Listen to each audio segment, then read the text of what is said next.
Gentlemen, we advance at dawn. Flank from the east, hold the line here. Understood, sir. Move out. The enemy is advancing here. We must flank them. Understood. I'll reposition the reserves. Artillery support is ready, sir. February 1943. The Kasserine Pass, Tunisia. American forces retreat 50 miles in chaos, abandoning equipment, fleeing in panic. Over 6,000 casualties in their first major battle against Germany. Field Marshal Erwin Rommel writes in his journal, "The Americans are inexperienced, poorly led, vulnerable." But then he writes something else, something that changes everything. The tactical conduct of the enemy's defense had been first class. They recovered very quickly after the first shock. 3 weeks later, a new commander arrives, Major General George S. Patton, Jr. 2 months after that, the same American forces, rebuilt, retrained, reborn, will crush Rommel's Afrika Korps and drive them into the sea. This is the story of America's worst defeat becoming its greatest lesson. The enemy is advancing here. We must counter immediately. Understood, sir. Flanks are ready. Good. Move now. Soldiers, the hour is upon us. Our duty is clear. Stand united, advance with courage, and secure victory for our cause. And what the Desert Fox said when he realized the Americans had learned to fight. November 1942. The war in North Africa had turned decisively against the Axis powers. British Field Marshal Bernard Montgomery's 8th Army had shattered German-Italian forces at El Alamein in Egypt, forcing Field Marshal Erwin Rommel's Panzer Army Africa into a brutal 1,400-mile retreat across Libya. Simultaneously, Operation Torch, massive Allied landings in Morocco and Algeria, placed American and British forces on Rommel's western flank. Rommel, Germany's most celebrated commander, the Desert Fox, whose tactical brilliance had earned respect from enemies and allies alike, found himself trapped between two advancing armies. His forces were exhausted, depleted, and facing annihilation. But Rommel had one advantage. Convoy, maintain formation. We're heading east. Accelerate! Push through the dust! The Americans were completely inexperienced in modern armored warfare. By January 1943, Rommel had withdrawn behind the Mareth Line in southern Tunisia, a system of French-built fortifications. To his north, General Oberst Hans-Jürgen von Arnim commanded the 5th Panzer Army, recently reinforced from Italy. Together, they held a defensive perimeter in Tunisia, but time was running out. Montgomery's veterans were advancing from the east, and American forces were pushing from the west. Rommel studied intelligence reports about the American II Corps under Major General Lloyd Fredendall. What he read encouraged him. The Americans had landed in North Africa, believing they would face only limited Italian resistance. Their first encounters with German forces had been minor skirmishes. They lacked experience with German armored tactics. Their units were scattered in small groups across a wide front, and their commanders showed little understanding of mobile warfare. The Americans had established forward positions east of the Atlas Mountains at places called Kasserine Pass and Gafsa. These positions were lightly defended, perfect targets for a concentrated armored assault. If Rommel could strike quickly, he might break through the American lines, capture the massive supply depot at Tebessa just across the border in Algeria, and eliminate the Allied threat from the west before turning to face Montgomery. On February 14, 1943, Rommel launched Operation Frühlings Wind, Spring Breeze.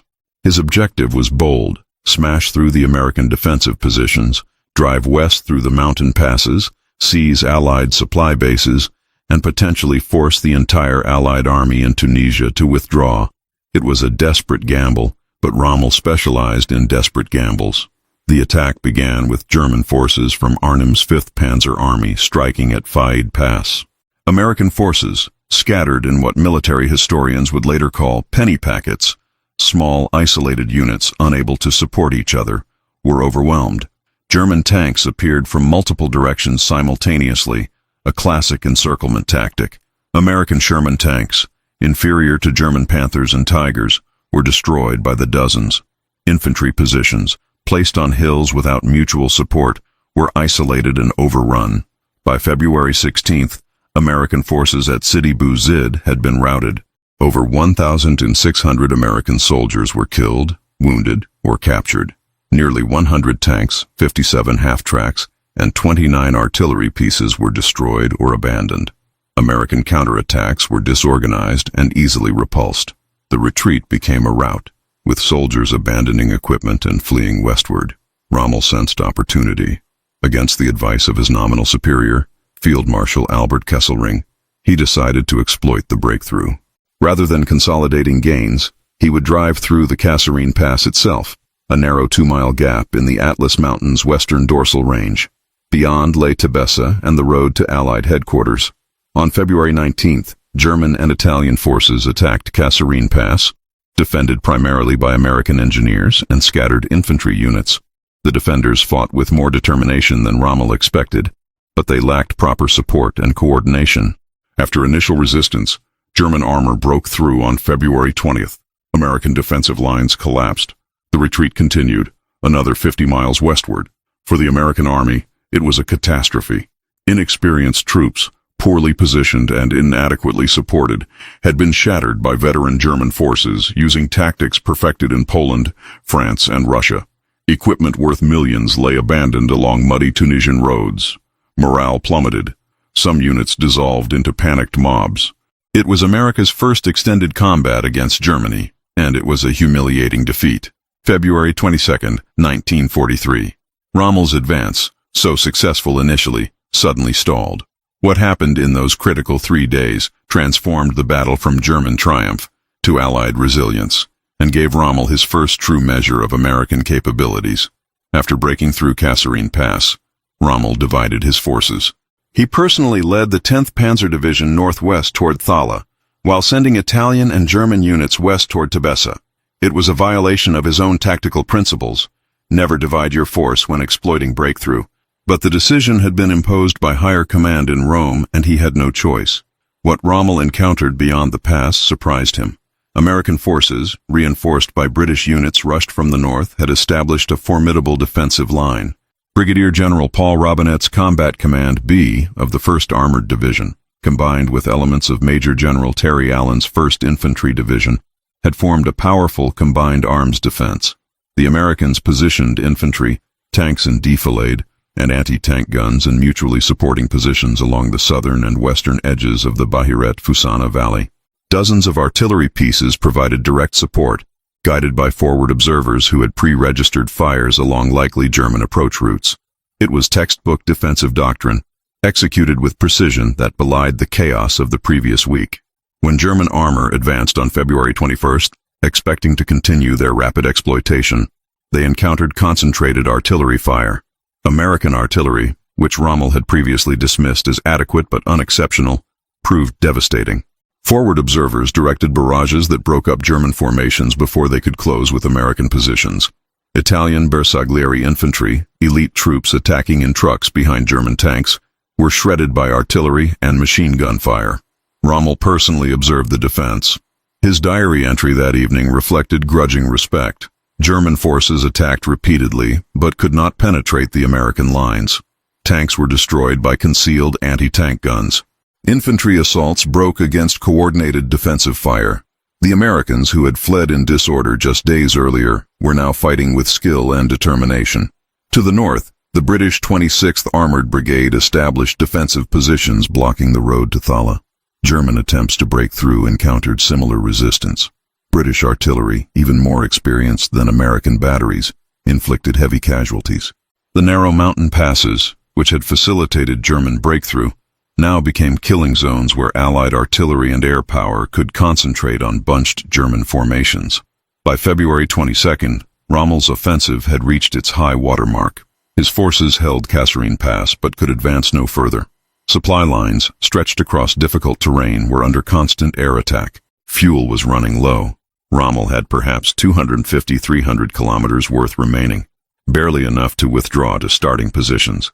Intelligence intercepts revealed that Allied commanders had ordered, "There is to be no further withdrawal under any excuse." The Allies would stand and fight. Rommel made the hardest decision a commander can make. On February 23rd, he ordered withdrawal. German and Italian forces would pull back through Kasserine Pass and return to their starting positions. The offensive was over. In his journal, Rommel wrote an assessment that would become famous among military historians.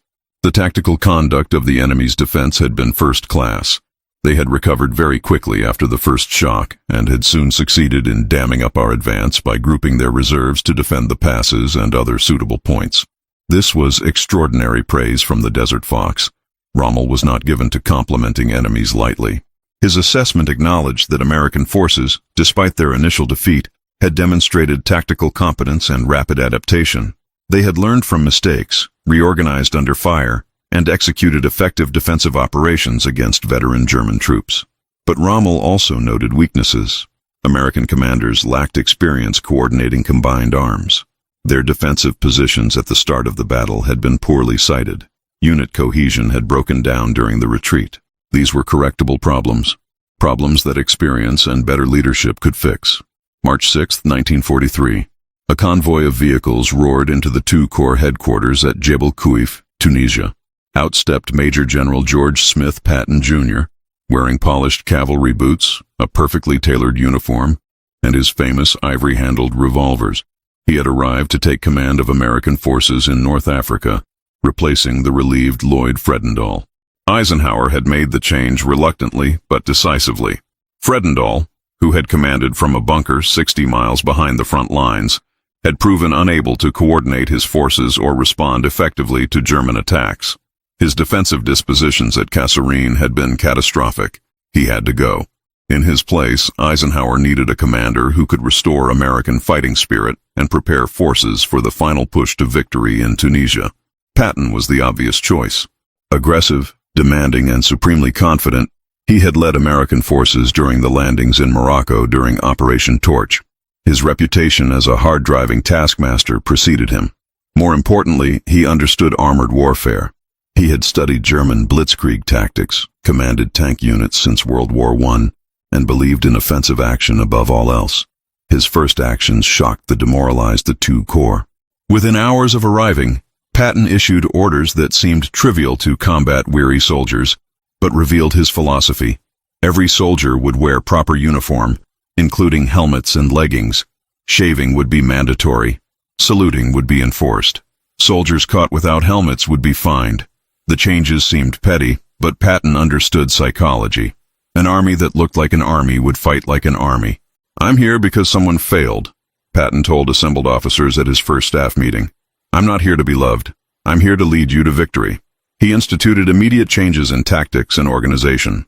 Units would train on combined arms coordination, tanks, infantry, and artillery working together instead of in isolation. Forward observers would practice calling artillery fire.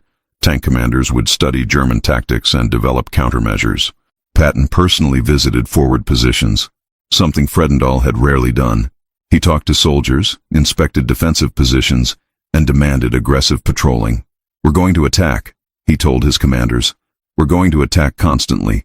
We're going to make the Germans react to us, not the other way around." His arrival coincided with broader Allied reorganization in North Africa. Eisenhower, stung by the Kasserine disaster, had implemented sweeping changes. British General Harold Alexander took command of 18th Army Group, coordinating all Allied ground forces in Tunisia. Air power, which had been ineffective at Kasserine due to poor coordination with ground forces, was placed under centralized command. The new doctrine, codified in Field Manual 100-20, declared air power and ground power co-equal and interdependent forces. Most importantly, lessons from Kasserine were systematically analyzed. American tank destroyers, which had performed poorly against German armor, were retrained and re-equipped. Infantry learned to dig better defensive positions with interlocking fields of fire. Artillery developed techniques for massing fire quickly on threatening targets. Intelligence gathering improved. Communications between units tightened. Patton's II Corps began limited offensive operations in mid-March. The objectives were modest: capture key terrain, probe German defenses, restore confidence. Operation WAP targeted the Gafsa el-Guetar area, previously lost during the Kasserine offensive. American forces advanced methodically, encountering scattered resistance from Italian units and German rear guards. On March 23rd, Rommel's forces counterattacked at el-Guetar. It was a test. Could the reformed American army stand against German armor? The answer came swiftly. American artillery, positioned in depth and coordinated through experienced forward observers, shattered German tank formations. Tank destroyers, now properly employed in defensive positions, destroyed dozens of German vehicles. Infantry held their positions under heavy fire. By day's end, German forces withdrew, having suffered significant losses while inflicting minimal American casualties. It was Kasserine in reverse. Where American forces had broken and fled in February, they now stood firm and fought effectively. Patton visited the front lines that evening and told his soldiers, "You have proven you can beat the best Germany has to offer." March 9, 1943. Just 3 days after Patton took command of the Second Corps, Field Marshal Erwin Rommel boarded an aircraft in Tunisia bound for Germany. He would never return to North Africa. The Desert Fox, Germany's most celebrated field commander, was leaving his army at its moment of greatest peril. The reasons were multiple and interconnected. Rommel's health, never robust during the North African campaign, had deteriorated severely. He suffered from exhaustion, chronic digestive problems, and recurring bouts of illness. The strain of commanding desperate defensive operations while watching his forces slowly ground down had taken its toll. More fundamentally, Rommel had lost confidence in Germany's ability to hold Tunisia. In meetings with Hitler and the German High Command during February, Rommel had advocated immediate evacuation of all Axis forces from North Africa. The strategic situation was hopeless, he argued. Allied air and naval superiority made reinforcement and resupply impossible. The forces in Tunisia, numbering perhaps 150,000 German and Italian soldiers, would eventually be surrounded and forced to surrender. Better to withdraw them to Sicily and Italy where they could defend Europe itself.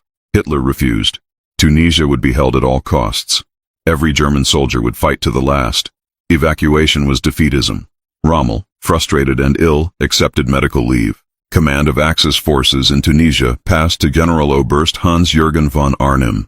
The Desert Fox's war in Africa was over. Rommel's departure coincided with the transformation of American forces under Patton. The rebuilt II Corps began offensive operations aimed at drawing German forces away from Montgomery's Eighth Army, which was preparing to assault the Mareth Line. These operations, while limited in scope, demonstrated how rapidly American tactical proficiency had improved. At El Guetar on March 23rd, German forces attacking American positions encountered defensive tactics that would have been unrecognizable to the soldiers who fled Kasserine. American artillery, once poorly coordinated, now massed fire with devastating precision. Tank destroyers, previously misemployed as mobile assault guns, were positioned in depth to create killing zones for German armor. Infantry occupied well-sited defensive positions with clear fields of fire and mutual support. The German attack, led by the 10th Panzer Division, the same unit that had broken through at Kasserine, failed completely. American observers reported 30 German tanks destroyed for minimal American losses. It was a tactical victory that vindicated the lessons learned from defeat. Throughout April, Allied forces tightened the noose around Axis positions in Tunisia. Montgomery's Eighth Army broke through the Mareth Line and drove north along the coast. American and French forces attacked from the west. British First Army pressed from the north. The Axis perimeter, once stretching across hundreds of miles, contracted to a shrinking pocket around Tunis and Bizerte.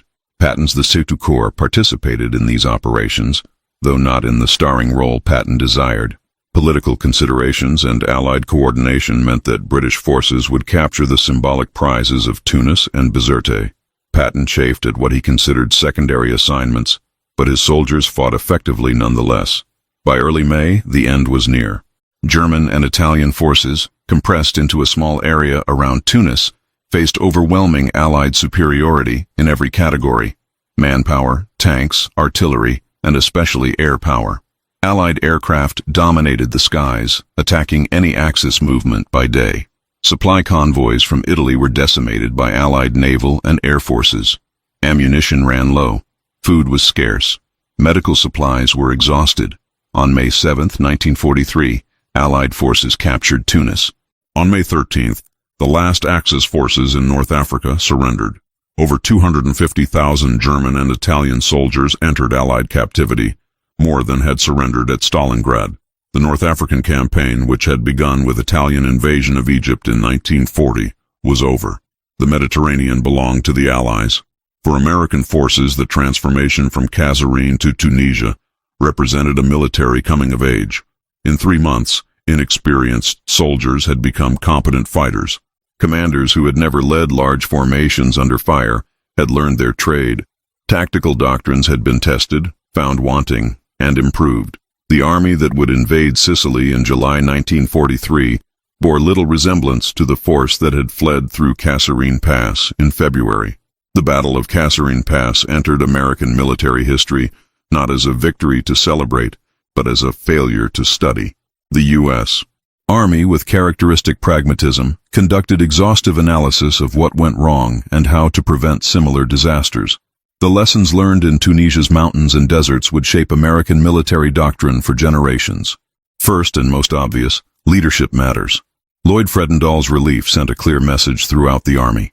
Commanders who failed to visit the front, who couldn't coordinate their forces, who made excuses instead of decisions, they would be replaced. Competence, not seniority, would determine command assignments. This principle, ruthlessly applied throughout 1943-1945, produced the generation of aggressive, effective commanders who would lead American forces to victory. George Patton embodied this new standard. His methods were harsh, sometimes controversial, but undeniably effective. Within weeks of taking command, he had restored II Corps' fighting spirit and tactical effectiveness. His emphasis on discipline, training, and aggressive action became standard practice. When Patton moved on to command 7th Army for the Sicily invasion, Omar Bradley, his deputy at the 2nd Corps, took over and continued the transformation. Second lesson: combined arms coordination is essential. American forces at Kasserine had fought in fragments: infantry without tank support, armor without artillery coordination, air power disconnected from ground operations. The Germans, perfecting combined arms tactics since 1939, had exploited these gaps ruthlessly. After Kasserine, American doctrine emphasized integration. Tanks, infantry, artillery, engineers, and air power would train together and fight together. The combat command system, grouping all arms under single commanders, became standard in American armored divisions. Third, air superiority changes everything. At Kasserine, American air power had been minimal, grounded by sandstorms, mismanaged by ground commanders who treated aircraft as artillery, dispersed across multiple airfields with no central coordination. Field Manual 100-20, issued in July 1943, revolutionized American doctrine. Air power was declared co-equal with ground power, not subordinate to it. Air forces would be concentrated under air commanders who understood how to employ them effectively.